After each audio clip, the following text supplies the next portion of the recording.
హరే కృష్ణ. నిన్న పుస్తక వితరణకి వెళ్ళారు భక్తులు.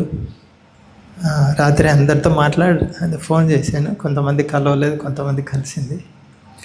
వాళ్ళు ఉదయం 4కి వెళ్ళారు, సాయంత్రం రాత్రి 9 వరకు ఎంత సేవ చేస్తున్నారో. నాకైతే వాళ్ళ నుంచి వింటుంటే చాలా సిగ్గు అనిపించేది. గుళ్ళోంచి బయటికే వెళ్ళలేదు. చాలా అసౌకర్యం అనిపించింది నాకైతే.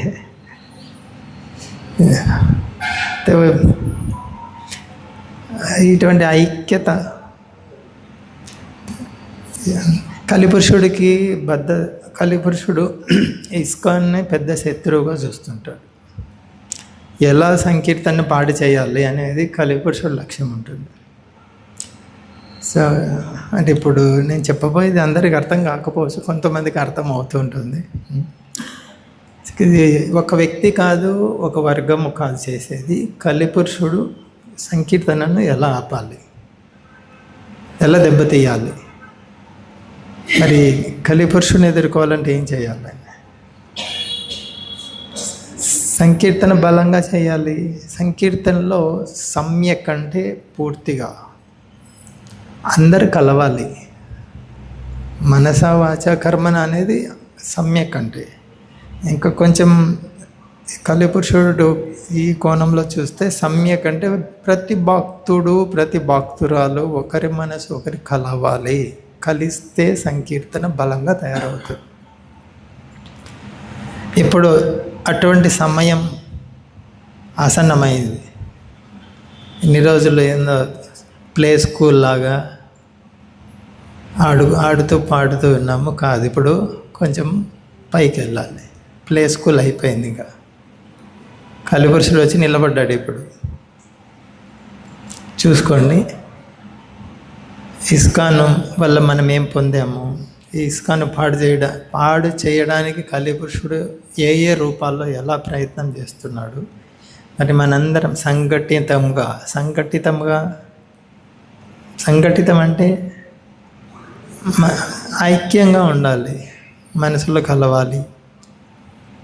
సో చిన్నపిల్లలు చాలేనైనా ఎన్ని రోజులు ఆడుకున్నావు, ఇప్పుడు ఎగ్జామ్స్ వచ్చాయి, కొంచెం హయ్యర్ క్లాస్కి వెళ్తున్నావు, కొంచెం సీరియస్గా చదువు నువ్వు చెప్తారు.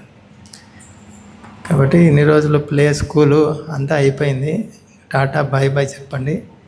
కొంచెం వైష్ణవ సదాచారము అది జాగ్రత్త, ప్రతిరోజు చర్చించటము, సామూహిక మీరు బృందాలుగా, అది భక్తి వృక్ష కావచ్చు, ఏదైనా దానికి పేరు పెట్టుకోవచ్చు, కానీ బృందాలుగా దానికి ఏర్పడి ఒకరింటికి ఒకరు వెళ్ళి భజన కీర్తన చేయటము, వాళ్ళింటికి వీళ్ళింటికి వాళ్ళు వెళ్ళటం, అటువంటి బృందాలు ఏర్పడి చేసి ఆ విధంగా ఐక్యంగా ఉన్నప్పుడు ఎంత పెద్ద కలిపురుషుడినైనా ఎదుర్కోవచ్చు. కలి ఏంటంటే మొట్టమొదట విడగొట్టి సంఘంలో బలహీనత తీసుకొస్తాడు. ఇప్పటి వరకు మన వరకు అందించారు మహాత్ములు. వాళ్ళు కోరుకుంటున్నది ఏంటి? మేము ఇంతవరకు మోసుకొని వచ్చాము, మీరు మోయండి, ఇప్పుడు ఆ బరువు మీరు తీసుకోండి అంటున్నారు.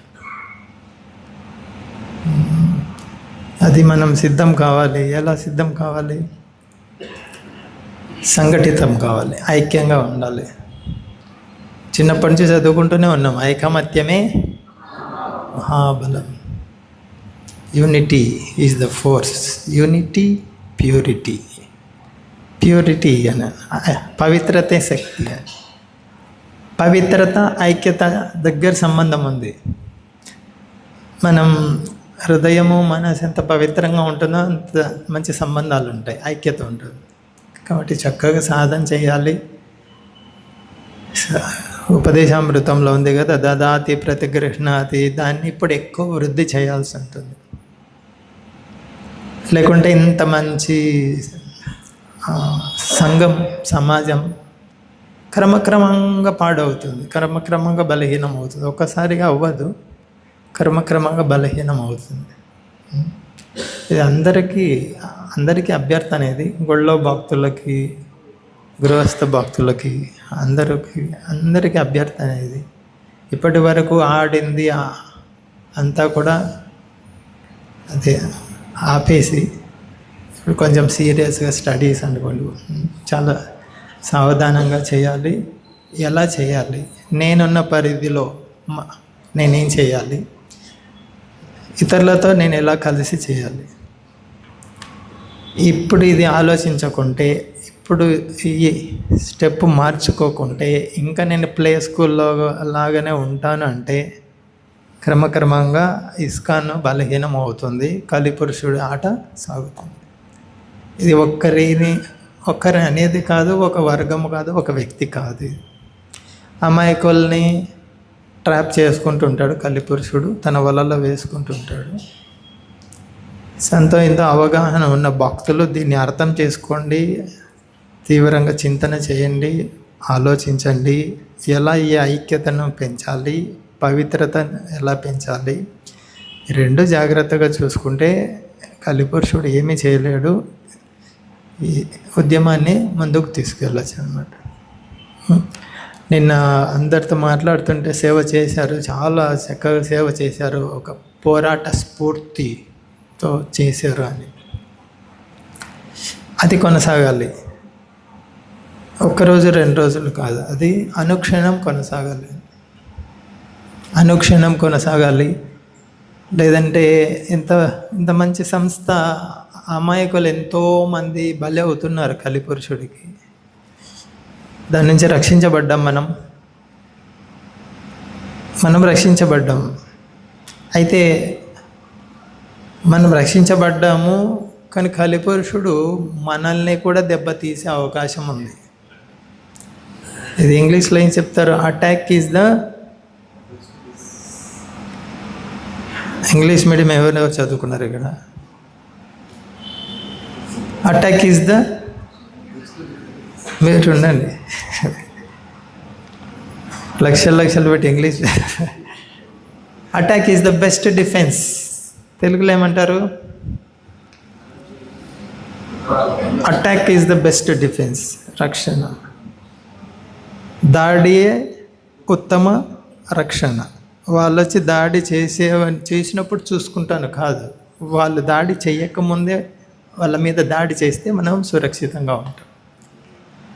ఇది చెప్తారు, prevention is better than cure అంట. రోగం వచ్చిన తర్వాత ఇంజెక్షన్ వేసుకోకుండా ముందే వేసుకుంటే దట్ ఈస్ ప్రివెన్షన్. అదే attack is the best defence అంటారు. శత్రువు మన మీద దాడి చేసినప్పుడు మనం రక్షించుకోవడం కాదు, శత్రువు దాడి చేయకముందే శత్రువు మీదే మనం దాడి చేస్తే అది ఉత్తమమైన సురక్షణ విధానం. సో కలిపురుషుడు ఇంకా మన వరకు అంటే మనలో కూడా ఉండొచ్చు, బాహ్యంగా చూస్తే లేడు, కానీ మనల్ని కూడా మన మీద కూడా దాడి మొదలు పెట్టే అవకాశం ఉంది. కాబట్టి అంతవరకు తెచ్చుకోకుండా ముందే జాగ్రత్త పడాల్సి ఉంటుంది. మీరు చాలా చక్కగా చేస్తున్నారు. ఈ 10 సంవత్సరాల్లో అందరి సహాయ సహకారాల వల్ల జరుగుతుంది. ఇప్పుడు మీరు ఆలోచించాలి, ఇప్పుడు మీ అందరి చేతుల్లో ఉంది ఇది. గుళ్ళ భక్తులు కూడా సీరియస్గా తీసుకోవాలి దీన్ని. చిన్న వయసు అయిపోయింది మీది. ఇప్పుడు కలిపురుషుడు చాలా తీవ్రంగా ఉన్నాడు. ఇప్పుడు ఇంతవరకు బాగా చేశారు, ఇక మీదట ఇంకా దాన్ని పెంచుకోవాల్సి ఉంటుంది, బాధ్యత పెంచుకోవాల్సి ఉంటుంది. నేను రాత్రి అదే చాలాసేపు ఆలోచించాను. ఏదో భగవంతుడు ఇచ్చినటువంటి గురువు గౌరవంగా కరుణతో ఇంతవరకు చేశాను నేను, ఇక నా చేతిలో ఏం లేదు. ఇక ఏమన్నా కూడా ఎవరైతే భక్తులు లబ్ధి పొందామని అనిపిస్తే వాళ్ళ చేతిలోనే ఉంది, ఇక నా వల్ల ఏమీ కాదు. నా వల్ల అంటే ఇప్పటివరకు చేసింది కూడా నా వల్ల అని కాదు, గురు గౌరవంగా కరుణ అంతవరకే స్వీకరించగలిగాను. ప్రయత్నం చేస్తాను, ఇంకా ఎంత ప్రయత్నం చేసినా ఉన్నదైతే మీ చేతుల్లో ఉంది. మంచి అవగాహన ఉన్న భక్తులు, పుస్తకాలు చదువుతున్న భక్తులు, ఇది అందరూ అర్థం చేసుకోలేరు, కొత్త వాళ్ళు చాలామంది ఉన్నారు. మీరు అర్థం చేసుకోగలిగే వాళ్ళు దీన్ని సీరియస్గా తీసుకుంటే తప్ప మీ జీవితము దెబ్బతింటుంది, అమాయకులు బలి అవుతూనే ఉంటారు కలిపురుషుడికి. ప్రొద్దుటూరులో ఎన్ని ఆవులు బలి అవుతున్నాయి, అటన్నిటికీ మనమే పరోక్షంగా కారణం. వాళ్ళెవరు చంపుతున్నారు, వాళ్ళెవరో తింటున్నారు కాదు, మనమే సరిగ్గా ప్రచారం చేయట్లేదు.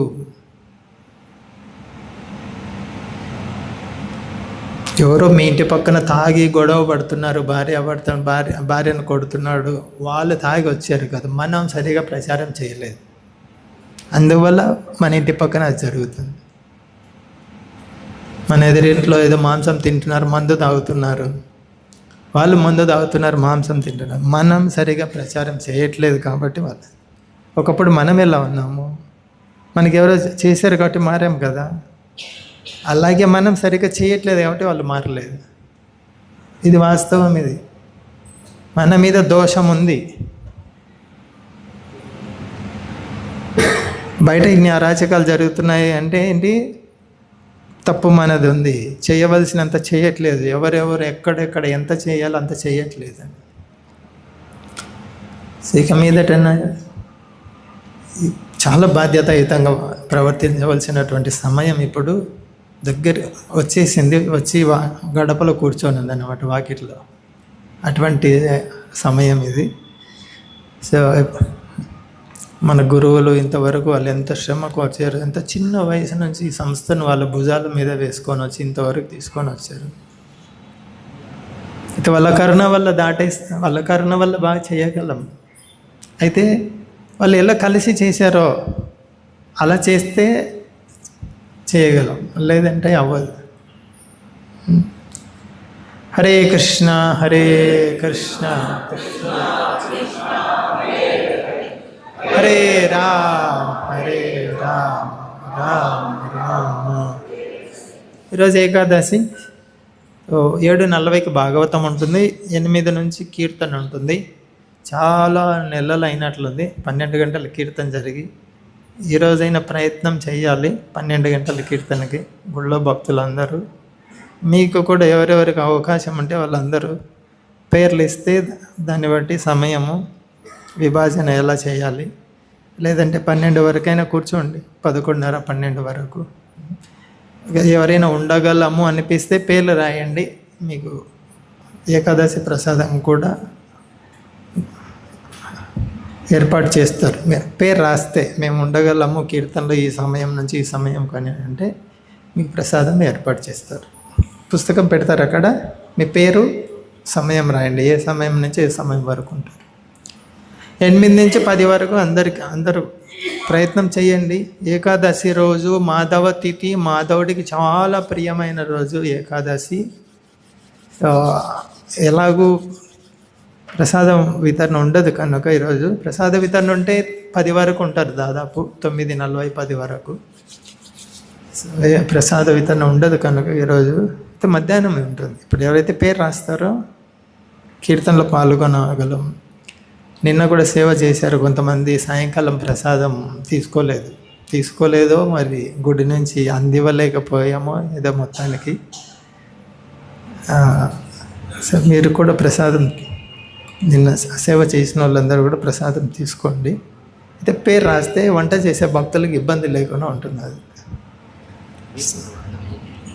సంఖ్య వంట చేసే వాళ్ళకు అయోమయంలో పడకుండా ఉంటారు భక్తులు. అది హరే కృష్ణ హరే కృష్ణ కృష్ణ కృష్ణ హరే హరే రామ్ హరే రామ్. వంచకల్పతరుభ్యశ్చ కృపా సింధుభ్య ఏవ చ పతితానాం పావనేభ్యో వైష్ణవేభ్యో నమో నమః.